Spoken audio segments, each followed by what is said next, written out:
समय के साथ कदम मिलाने की कोशिश करते हुए कुछ लोग इतना आगे निकल जाते हैं कि उनके पास खुद के परिवार के लिए ही समय नहीं होता। और इसका सबसे बड़ा प्रभाव पड़ता है हमारे बुजुर्गों पर। हम अपने दादा दादी के साथ कितना समय बिताते हैं, और जब हम उनके साथ समय नहीं बिता पाते तो इससे उनको अकेलापन महसूस होता है। अगर आप रोना नहीं चाहते तो आज की कहानी यहीं पर छोड़ दीजिए, क्योंकि आज की कहानी सुनने के बाद आपके मन की मिट्टी गीली हो जाएगी। आप सुन रहे हैं आरजे राहुल की आवाज में प्रेमचंद जी द्वारा लिखित कहानी बूढ़ी काकी। बुढ़ापा बहुधा बचपन का पुनरागमन हुआ करता है। बूढ़ी काकी में जीवा स्वाद के सिवा और कोई चेष्टा शेष ना थी, और ना ही अपने कष्टों की ओर आकर्षित करने का रोने के अतिरिक्त कोई दूसरा सहारा ही था। समस्त इंद्रियां, नेत्र, हाथ और पैर जवाब दे चुके थे। पृथ्वी पर पड़ी रहती और घरवाले कोई बात उनकी इच्छा के प्रतिकूल करते, जैसे कि भोजन का समय टल जाता, या उसका कोई काम पूरा ना होता, या फिर बाजार से कोई वस्तु आती और उसे ना मिलती, तो वो रोने लगती। और उनका रोना सिसकना कोई साधारण रोना ना था, वे गला फाड़ फाड़ कर रोती थी। उनके पतिदेव को स्वर्ग सिधारे कालांतर हो चुका था। बेटे तरुण हो होकर चल बसे थे। अब एक भतीजे के अलावा और कोई नहीं था। उसी भतीजे के नाम उन्होंने अपनी सारी संपत्ति लिख दी। भतीजे ने सारी संपत्ति लिखाते समय खूब लंबे चौड़े वादे किए, किंतु वे सब वादे केवल कूली डिपो के दलालों के दिखाए हुए सब्ज बाग थे। यद्यपि उस संपत्ति की वार्षिक आय 150-200 रुपये से कम ना थी, तथापि बूढ़ी काकी को पेट भर भोजन भी कठिनाई से मिलता था। इसमें उनके भतीजे पंडित बुद्धिराम का अपराध था या उनकी अर्धांगिनी श्रीमती रूपा का, इसका निर्णय करना सहज नहीं। बुद्धिराम स्वभाव के सज्जन थे, किंतु उसी समय तक जब तक उनके कोष पर आंच न आए। रूपा स्वभाव से गुस्सैल तो थी, पर ईश्वर से डरती थी, इसीलिए बूढ़ी काकी को उसका गुस्सा इतना नहीं खलता था जितना बुद्धिराम की भलमनसाहत। बुद्धिराम को कभी कभी अपने अत्याचार का खेद होता था। विचारते कि इसी संपत्ति के कारण मैं इस समय भला मानुष बना बैठा हूँ। यदि भौतिक आश्वासन और सूखी सहानुभूति से स्थिति में सुधार हो सकता हो तो उन्हें कदाचित कोई आपत्ति न होती, किंतु खर्चे का डर उनकी सुचेष्टा को दबाए रखता था। यहाँ तक कि यदि द्वार पर कोई भला आदमी बैठा हो और बूढ़ी काकी उस समय अपना राग अलापने लगती तो वो गुस्सा हो जाते और घर में जाकर उन्हें जोर से डांटते। लड़कों को बुढ़ों से स्वाभाविक घृणा होती ही है, और फिर जब माता पिता का ये रंग देखते तो वो बूढ़ी काकी को और ज्यादा सताया करते। कोई चुटकी काट कर भागता, कोई उन पर पानी की कुल्ली कर देता। काकी चीख मार कर रोती, परंतु ये बात प्रसिद्ध थी कि वो केवल खाने के लिए रोती हैं, अतएव उनके संताप और आर्तनाद पर कोई ध्यान नहीं देता था। हाँ, यदि काकी क्रोधित होकर बच्चों को गालियां देने लगती तो उस समय रूपा वहां पर पहुंच जाती। इसी डर से काकी अपनी जिह्वा कृपाण का कदाचित ही प्रयोग करती थी। यद्यपि उपद्रव शांति का ये उपाय रोने से कहीं उपयुक्त था। संपूर्ण परिवार में यदि काकी से किसी को अनुराग था तो वो बुद्धिराम की छोटी लड़की लाडली थी। लाडली अपने दोनों भाइयों के डर से अपने हिस्से की मिठाई चबैना बूढ़ी काकी के पास बैठकर खाया करती थी। यही उसका रक्षागार था। और यद्यपि काकी की शरण उनकी लोलुपता के कारण बहुत महंगी पड़ती थी, तथापि भाइयों के अन्याय से सुरक्षा कहीं सुलभ थी तो बस यही। इसी स्वार्थानुकूलता ने दोनों में सहानुभूति का आरोपण कर दिया था। रात का समय था। बुद्धिराम के द्वार पर शहनाई बज रही थी और गांव के बच्चों का झुंड विस्मयपूर्ण नेत्रों से गाने का रसास्वादन कर रहा था। चारपाइयों पर मेहमान विश्राम करते हुए नाइयों से मुक्कियां लगवा रहे थे। नजदीक खड़ा हुआ भाट वृद्धावली सुना रहा था। आज बुद्धिराम के बड़े लड़के मुखराम का तिलक आया है, ये उसी का उत्सव है। घर के भीतर स्त्रियां गा रही थीं और रूपा मेहमानों के लिए भोजन में व्यस्त थी। भट्टियों पर कढ़ा चढ़ रहे थे। एक में पूड़ियां कचौड़ियां निकल रही थी तो दूसरे में अन्य पकवान बनते थे। एक बड़े हंडे में मसालेदार तरकारी पक रही थी। घी और मसाले की सुधावर्धक सुगंधी चारों ओर फैली हुई थी। बूढ़ी काकी अपनी कोठरी में शोक में विचार की भांति बैठी हुई थी। ये स्वाद मिश्रित सुगंधी उन्हें बेचैन कर रही थी। वे मन ही मन विचार कर रही थी कि संभवतः मुझे पूड़ियां ना मिलेंगी। इतनी देर हो गई, कोई भोजन लेकर नहीं आया। मालूम होता है सब लोग भोजन कर चुके हैं, मेरे लिए कुछ नहीं बचा। ये सोचकर उन्हें रोना आया, परंतु अपशकुन के डर से वो रो ना सकी। कैसी सुगंधी है। अब मुझे कौन पूछता है, जब रोटियों के ही लाले पड़े हुए हैं तब ऐसा भाग्य कहाँ कि भरपेट पूड़ियां मिले। ये विचार कर उन्हें रोना आया। कलेजे में हुक सी उठने लगी, परंतु रूपा के डर से उन्होंने फिर मौन धारण कर लिया। बूढ़ी काकी देर तक इन्हीं दुखदायक विचारों में डूबी रही। घी और मसालों की सुगंध रह रहकर मन को आपे से बाहर कर देती थी। मुंह में पानी भर आता था। पूड़ियों का स्वाद स्मरण करके हृदय में गुदगुदी होने लगती थी। किसे बताऊं, आज लाडली बेटी भी यहाँ नहीं है। दोनों छोकरे सदा दिख क्या करते हैं, आज उनका भी कहीं पता नहीं। कुछ मालूम तो होता कि क्या बन रहा है। बूढ़ी काकी की कल्पना में पूड़ियों की तस्वीर नाचने लगी। खूब लाल लाल, फूली फूली, नरम नरम होंगी। रूपा ने भली भांति भोजन किया होगा। कचौड़ियों में अजवाइन और इलायची की महक आ रही थी। एक पूड़ी मिलती तो जरा हाथ में लेकर देखती। क्यों ना चलकर कढ़ा के पास ही बैठूं। पूड़ियां छन छन कर तैयार होंगी। कढ़ा से गरम गरम निकाल कर थाल में रखी जाती होंगी। फूल हम घर में भी सूंघ सकते हैं, परंतु वाटिका में कुछ और बात होती है। इस प्रकार निर्णय करके बूढ़ी काकी उकड़ू बैठकर हाथों के बल सरकती हुई बड़ी कठिनाई से चौखट से उतरी और धीरे धीरे रेंगती हुई कढ़ा के पास जा बैठी। यहाँ आने पर उन्हें उतना ही धैर्य हुआ जितना भूखे कुत्ते को खाने वाले के सम्मुख बैठने पर होता है। रूपा उस समय कार्यभार से उद्गिन हो रही थी। कभी इस कोठे में जाती, कभी उस कोठे में, कभी कढ़ा के पास जाती तो कभी भंडार में जाती। किसी ने बाहर से आकर कहा, महाराज ठंडई मांग रहे हैं। ठंडई देने लगी। इतने में फिर किसी ने आकर कहा, भाट आया है, उसे कुछ दे दो। भाट के लिए सीधा निकाल रही थी कि एक तीसरे आदमी ने आकर पूछा, अभी भोजन तैयार होने में कितना विलंब है, जरा ढोल मजीरा उतार दो। बेचारी अकेली स्त्री दौड़ते दौड़ते व्याकुल हो रही थी। झुंझलाती थी, कुड़ती थी, परंतु क्रोध प्रकट करने का अवसर ना पाती थी। डर था कि कहीं पड़ोसी ने ये ना कहने लगे कि इतने में ही उबल पड़ी। प्यास से स्वयं का कंठ सूख रहा था। गर्मी के मारे फूंकी जाती थी, परंतु इतना अवकाश ना था कि जरा पानी पी ले या फिर पंखा लेकर झले। ये भी खटका था कि जरा आंख हटी और चीजों की लूट मची। इस अवस्था में उसने बूढ़ी काकी को कढ़ा के पास बैठा देखा तो जल गई। क्रोध ना रुक सका। इसका भी ध्यान ना रहा कि पड़ोसी ने बैठी हुई हैं, मन में क्या कहेंगी। पुरुषों में लोग सुनेंगे तो क्या कहेंगे।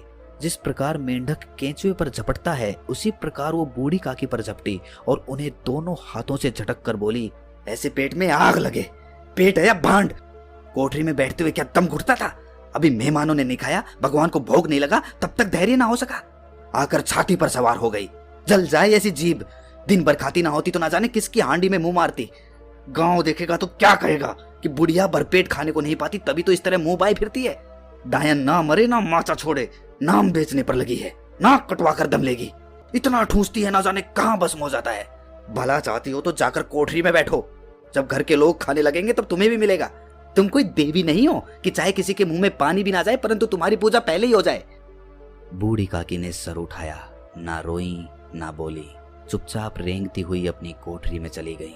आवाज ऐसी कठोर थी कि हृदय और मस्तिष्क की संपूर्ण शक्तियां, संपूर्ण विचार और संपूर्ण भार उसी ओर आकर्षित हो गए थे। नदी में जब कगार का कोई वृहद खंड कटकर गिरता है तो आसपास का जल समूह चारों ओर से उसी स्थान को पूरा करने के लिए दौड़ता है। भोजन तैयार हो गया है। आंगन में पत्तलें पड़ गईं। मेहमान खाने लगे। स्त्रियों ने जेवनार गीत गाना आरंभ कर दिया। मेहमानों के नाई और सेवकगण भी उसी मंडली के साथ किंतु कुछ हटकर भोजन करने बैठे थे, परंतु सभ्यतानुसार जब तक सबके सब खाना चुके हों कोई उठ नहीं सकता था। बूढ़ी काकी अपनी कोठरी में जाकर पश्चाताप कर रही थी कि मैं कहां से कहां आ गई। उन्हें रूपा पर क्रोध नहीं था, अपनी जल्दबाजी पर दुख था। सच ही तो है, जब तक मेहमान लोग भोजन ना कर चुकेंगे घर वाले कैसे खाएंगे। मुझसे इतनी भी देर ना रहा गया। सबके सामने पानी उतर गया। जब तक कोई बुलाने नहीं आएगा नहीं जाऊंगी। मन ही मन इस प्रकार का विचार करके वो बुलाने की प्रतीक्षा करने लगी, परंतु घी की रुचिकर श्वास बड़ी धैर्य परीक्षक प्रतीत हो रही थी। उन्हें एक एक पल एक एक युग के समान मालूम होता था। अब पत्तल बिछ गई होगी, अब मेहमान आ गए होंगे, लोग हाथ पैर धो रहे हैं, नाई पानी दे रहा है, मालूम होता है लोग खाने बैठ गए, जेवनार गाया जा रहा है। ये विचार कर वो मन को बहलाने के लिए लेट गई। धीरे धीरे एक गीत गुनगुनाने लगी। उन्हें मालूम हुआ कि मुझे गाते हुए बहुत देर हो गई। क्या इतनी देर तक लोग भोजन ही कर रहे होंगे? किसी की आवाज सुनाई नहीं देती। अवश्य ही लोग खा पी कर चले गए। मुझे कोई बुलाने नहीं आया। रूपा चिढ़ गई है, क्या जाने ना बुलाए। सोचती हो कि आप ही आवेंगी, वो कोई मेहमान तो है नहीं जो उन्हें बुलाऊं। बूढ़ी काकी चलने को तैयार हुई। ये विश्वास कि 1 मिनट में पूड़ियां और मसालेदार तरकारियां सामने आएंगी उनकी स्वादेंद्रियों को गुदगुदाने लगा। उन्होंने मन में तरह तरह के मंसूबे बांधे। पहले तरकारी से पूड़ियां खाऊंगी, फिर दही और शक्कर से। कचौड़ियां रायते के साथ मजेदार मालूम होंगी। चाहे कोई बुरा माने या भला, मैं तो मांग मांग कर खाऊंगी। यही ना लोग कहेंगे कि इन्हें विचार नहीं, कहा करें। इतने दिन के बाद पूड़ियां मिल रही हैं तो मुंह जूठा करके थोड़े ही उठ जाऊंगी। ओकड़ू बैठकर सरकते हुए आंगन में आई, परंतु हाय दुर्भाग्य, अभिलाषा ने अपने पुराने स्वभाव के अनुसार समय की मिथ्या कल्पना की थी। मेहमान मंडली अभी भी बैठी हुई थी। कोई खाकर उंगलियां चाटता था तो कोई तिरछे नेत्रों से देखता था कि और लोग अभी भी खा रहे हैं या नहीं। कोई इस चिंता में था कि पत्तल पर पूड़ियां छूटी जाती हैं, किसी तरह इन्हें भीतर रख लेता। कोई दही खाकर चटखारता था, परंतु दूसरा डोना मांगते संकोच करता था कि इतने में बूढ़ी काकी रेंगती हुई उनके बीच में आ पहुंची। कई आदमी चौंक कर उठ खड़े हुए, पुकारने लगे कि अरे ये बुढ़िया कौन है, यहाँ कहाँ से आ गई, देखो किसी को छू ना दे। पंडित बुद्धिराम काकी को देखते ही क्रोध से तिलमिला गए। पूड़ियों का थाल लिए खड़े थे, थाल को जमीन पर पटक दिया और जिस प्रकार निर्दयी महाजन अपने किसी बेईमान और भगोड़े कर्जदार को देखते ही उसका टेटुआ पकड़ लेता है, उसी तरह लपक कर उन्होंने काकी के दोनों हाथ पकड़े और घसीटते हुए लाकर उन्हें अंधेरी कोठरी में धम से पटक दिया। आशारूपी वाटिका लू के एक झोंके में विनष्ट हो गई। मेहमानों ने भोजन किया, घरवालों ने भोजन किया, बाजे वाले धोबी चमार भी भोजन कर चुके, परंतु बूढ़ी काकी को किसी ने ना पूछा। बुद्धिराम और रूपा दोनों ही बूढ़ी काकी को उनकी निर्लज्जता के लिए दंड देने का निश्चय कर चुके थे। उनके बुढ़ापे पर, दीनता पर, हतज्ञान पर किसी को करुणा न आई थी। अकेली लाडली उनके लिए कुढ़ रही थी। लाडली को काकी से अत्यंत प्रेम था। बेचारी भोली लड़की थी, बाल विनोद और चंचलता की उसमें गंध तक ना थी। दोनों बार जब उसके माता पिता ने काकी को निर्दयता से घसीटा तो लाडली का हृदय ऐंठ कर रह गया। वो झुंझला रही थी कि हम लोग काकी को क्यों बहुत सी पूड़ियां नहीं दे देते, क्या मेहमान सबकी सब खा जाएंगे, और यदि काकी ने मेहमानों से पहले खा लिया तो क्या बिगड़ जाएगा। वो काकी के पास जाकर उन्हें धैर्य देना चाहती थी, परंतु माता के डर से नहीं जाती थी। उसने अपने हिस्से की पूड़ियां बिल्कुल ना खाई थी, अपनी गुड़िया की पिटोरी में बंद कर रखी थी। उन पूड़ियों को काकी के पास ले जाना चाहती थी। उसका हृदय अधीर हो रहा था। बूढ़ी काकी मेरी बात सुनते ही उठ बैठेंगी, पूड़ियां देखकर कैसी प्रसन्न होंगी, मुझे खूब प्यार करेंगी। रात को 11 बज गए थे। रूपा आंगन में पड़ी सो रही थी। लाडली की आंखों में नींद ना आती थी। काकी को पूड़ियां खिलाने की खुशी उसे सोने ना देती थी। उसने गुड़िया की पिटारी सामने रखी थी। जब विश्वास हो गया कि अम्मा सो रही है तो वो चुपके से उठी और विचारने लगी कि कैसे चलूं। चारों ओर अंधेरा था, केवल चूल्हों में आग चमक रही थी और चूल्हों के पास एक कुत्ता लेटा हुआ था। लाडली की दृष्टि सामने वाले नीम पर गई। उसे मालूम हुआ कि उस पर हनुमान जी बैठे हुए हैं। उनकी पूंछ, उनकी गदा वो स्पष्ट दिखलाई दे रही है। मारे डर के उसने आंखें बंद कर ली। इतने में कुत्ता उठ बैठा। लाडली को ढाढ़स हुआ। कई सोए हुए मनुष्यों के बदले एक भागता हुआ कुत्ता उसके लिए अधिक धैर्य का कारण हुआ। उसने पिटारी उठाई और बूढ़ी काकी की कोठरी की ओर चली। बूढ़ी काकी को केवल इतना स्मरण था कि किसी ने मेरे हाथ पकड़कर घसीटे। फिर ऐसा मालूम हुआ कि जैसे कोई पहाड़ पर उड़ाए लिए जा रहा हो।